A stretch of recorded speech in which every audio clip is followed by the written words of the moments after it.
Okay, ఈరోజు మనం బయట నుంచి అయితే చపాతీ తెచ్చేసుకున్నాం. 3 చపాతీలు, ఒక్కోటి 12 రూపీస్ అన్నాడు. సరే అని ఒక 3 ఇచ్చేసేసేయమన్నాము. ప్లస్ ఈవినింగ్ టైము బయట నుంచి చికెన్ కర్రీ అయితే తెచ్చుకున్నాం. 80 రూపాయలు అంటే సరే అని పెట్టమన్నాను. మనం అయితే కొంచెం వేసుకొని చూసి తిని చూద్దాం ఎలా ఉందో టేస్ట్ అయితే. ఓకే, ముక్కలు అయితే బాగానే పెట్టాడు. ఓకే, ఇప్పుడైతే టేస్ట్ అయితే చూసేద్దాం. గ్రేవీ కూడా మంచిగా ఇచ్చాడు మనకి.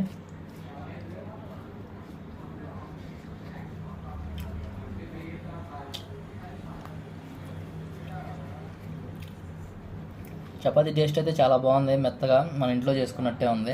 కర్రీ కూడా మంచి టేస్టీగానే ఉంది.